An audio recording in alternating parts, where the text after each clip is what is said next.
Hello and welcome to my channel মেকটক academy. তো তোমরা যারা সেকেন্ড সেমিস্টার থেকে থার্ড সেমিস্টারে উঠলে তারা এই সেমিস্টারে কি হবে, প্রতিটা সাবজেক্ট কিন্তু মেকানিক্যাল ইঞ্জিনিয়ারিং এর সাবজেক্ট। আগে যে সাবজেক্টগুলো ছিল সেগুলো ছিল জেনারেল সাবজেক্ট, প্রত্যেকের জন্য ছিল। এবার কিন্তু ইঞ্জিনিয়ারিং এর সাবজেক্ট।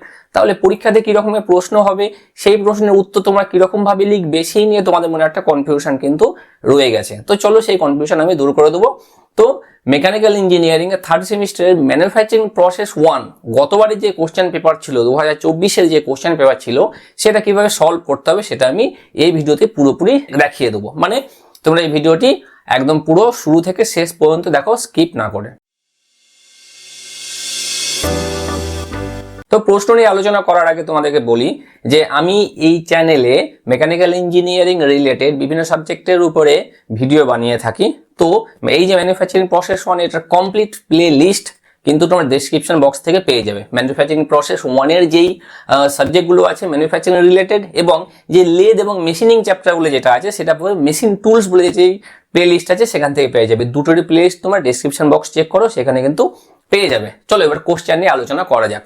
তো তোমাদের এন্ড সেমিস্টার এক্সাম কত মার্কসের হয়? তোমাদের এন্ড সেমিস্টার এক্সাম হয় টোটাল 100 মার্কসের। এই 100 কে ভাগ করা হয়েছে কিভাবে?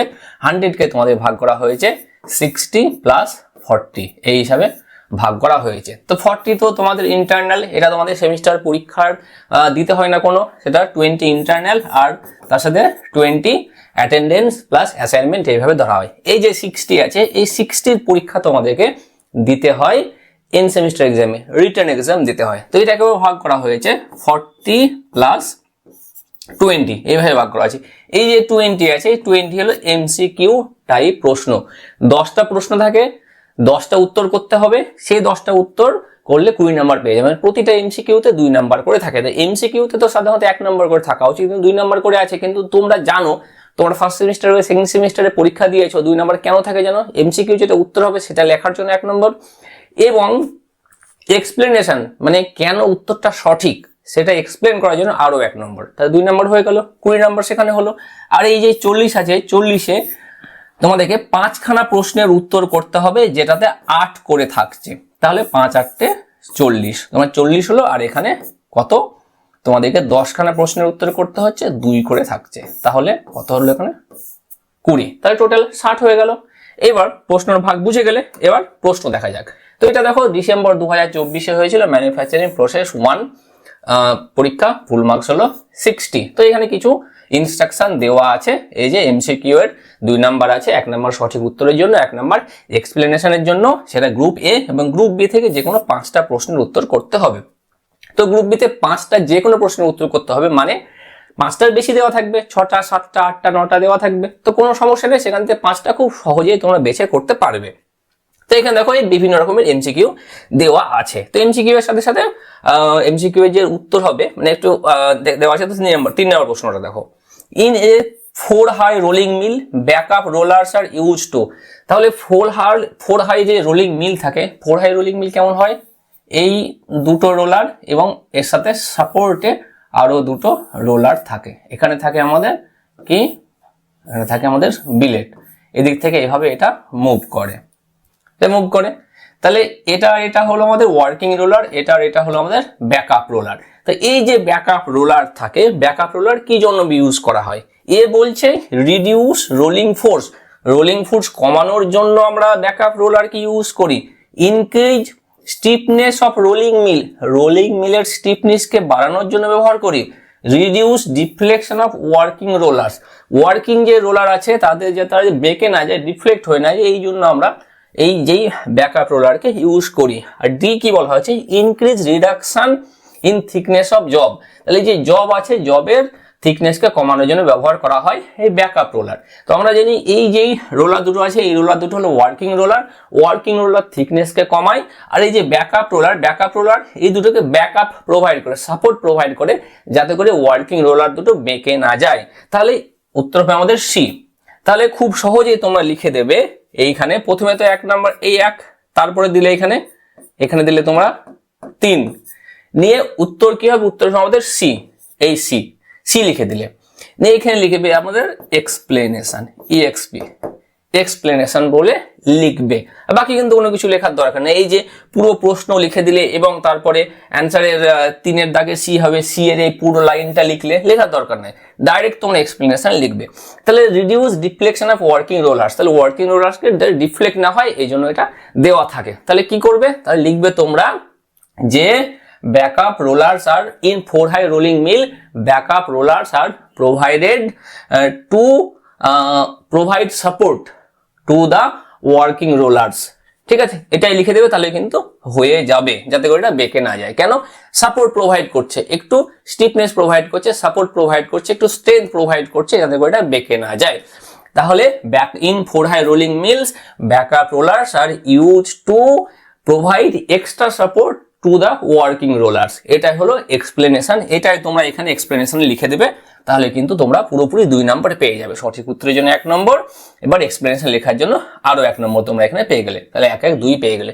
এবার তোমাদের মনে প্রশ্ন জাগছে যে স্যার যদি আমি এক্সপ্লেনেশন লিখতে না পারি তাহলে কি হবে? কোনো সমস্যা নেই, তুমি যদি এখানে সঠিক উত্তরটা বেছে লেখো 4টে অপশনের মধ্যে, তাহলে 1 নম্বর পেয়ে গেলে। এক্সপ্লেনেশন লিখলে না, কোনো ব্যাপার নেই, 1 নম্বর পেয়ে গেলে। এবার তোমাদের মনে একটা প্রশ্ন আছে, আমি এক্সপ্লেনেশনও লিখলাম, সঠিক উত্তরটা লিখেছি, এক্সপ্লেনেশনও লিখলাম, কিন্তু এই উত্তরটা আমাদের সঠিক হলে এক্সপ্লেনেশনটা ভুল হয়ে গেল, তাহলে কি এই 1 নম্বরটাও পাবো না, বাদ চলে যাবে? না, 1 নম্বর বাদ যাবে না। তুমি যেহেতু এটা 1 নম্বরের সঠিকটা লিখেছো, এই জন্য এক্সপ্লেনেশনে কিছু পেলে না, ওই সেখানে 0 পেলে, কিন্তু 1 নম্বর তবুও তুমি পেলে। এবার আরো কিছু মনে প্রশ্ন থাকতে পারে যে স্যার আমি যদি দুটোই ভুল করি তাহলে কি এক্সট্রা নাম্বার কাটা যাবে? না, এক্সট্রা নাম্বার কাটা যাবে না, তুমি 0 পেলে কোনো ব্যাপার নেই, মাইনাস কোনোভাবে হবে না।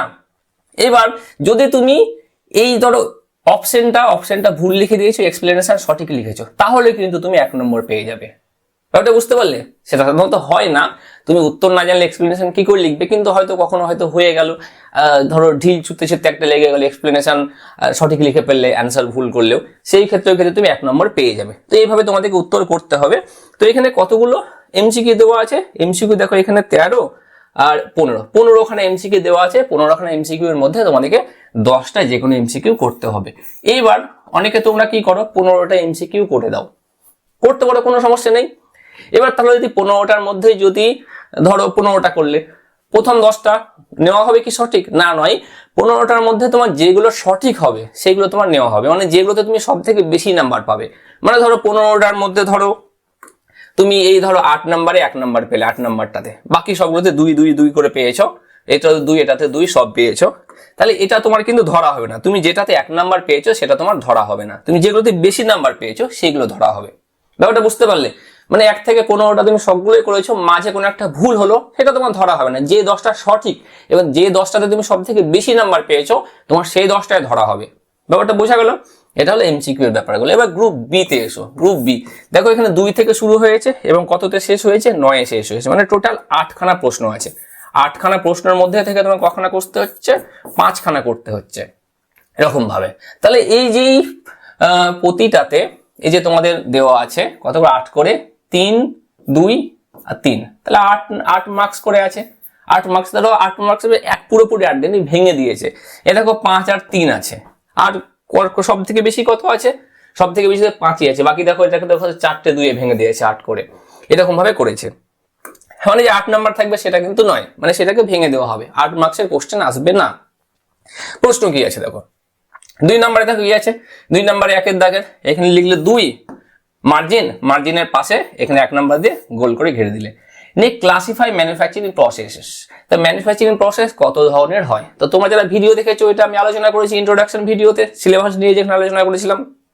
তো ম্যানুফ্যাকচারিং প্রসেসকে যেরকম ভাবে ভাগ করা হয়ে যায় সেটা লিখবে। দেখো 3 নাম্বার দিয়েছে, তাহলে শুধুমাত্র ভাগ লিখলে হবে, এক্সপ্লেন কিন্তু করতে হবে না কত রকম ভাবে ভাগ করা যায়। Metal forming, metal joining, metal casting, এই যে প্রসেসগুলো আছে, মেশিনিং, এই সব নামগুলো লিখে দেবে, তাহলে কিন্তু হয়ে যাবে। কোনো রকম এক্সপ্লেনেশনের কিন্তু প্রয়োজন নেই এখানে, নাম্বার দেখে করবে। যদি এখানে 6 নাম্বার থাকতো তখন কিন্তু ভাগগুলো লিখতে এবং এক্সপ্লেন করতে, তখন ঠিক হতো। তারপরে বলেছে what is the main advantage of die forging over impact forging. তাহলে ডাই ফোরজিং এর অ্যাডভান্টেজ কি আছে ইম্প্যাক্ট ফোরজিং এর উপরে? এটাতে 2 নাম্বার আছে, 2টো অ্যাডভান্টেজ লিখে দাও তাহলেই হবে, বা খুব জোর 3টে দিয়ে দাও, কিন্তু একটা দিও না, 2টো বা 3টে দাও তাহলে কিন্তু হয়ে যাবে। পরের প্রশ্ন দেখো, discuss about any 2 forging defects. দেখো 3 নাম্বার আছে, তাহলে যে কোনো বলেছে দুটো ফোরজিং ডিফেক্ট সম্পর্কে লিখতে বলেছে, দুটো ফোরজিং ডিফেক্ট সম্পর্কে লিখলে এবং তার সাথে সাথে সেগুলো কিভাবে দূর করা যাবে, রেমিডি কি আছে সেটাও কিন্তু অবশ্যই দিয়ে দেবে। দেখো 3 নাম্বার আছে, দুটো ফোরজিং ডিফেক্ট 2 নাম্বার দেওয়ার কথা কিন্তু 3 নাম্বার দিয়েছে, মানে রেমিডিটাও তার সাথে তোমাকে লিখে দিতে হবে। বুঝে গেলে ব্যাপারটা? দেখো আর একটা প্রশ্ন দেখো, classify rolling mill as per number of rollers. তাহলে দেখো রোলিং ভাগ করলে রোলিংকে কত রকমের ভাগ করা যায়, হট রোলিং, কোল্ড রোলিং বলে দেবে, কিন্তু এখানে বলেছে as per number of roller. Number of roller মানে টাইপস অফ রোলিং মিল বলতে বলেছে এখানে, টাইপস অফ রোলিং মিল লিখলে এবং draw figures for each of them 3 number দিয়েছে। তাহলে তোমরা এখানে কি করবে, ক্লাসিফাই রোলিং মিলের যে কত রকম আছে, 2 high rolling mill, 3 high rolling mill, 4 high rolling mill, cluster rolling mill, এই যে নামগুলো আছে নামগুলো লিখবে, এক্সপ্লেনেশনের প্রয়োজন নেই। প্রতিটা নামের পাশে পাশে কি করে দিবে, প্রতিটা ছবি এঁকে দেবে, পেন্সিল দিয়ে সুন্দর করে ছবি এঁকে দেবে, তাহলে হবে।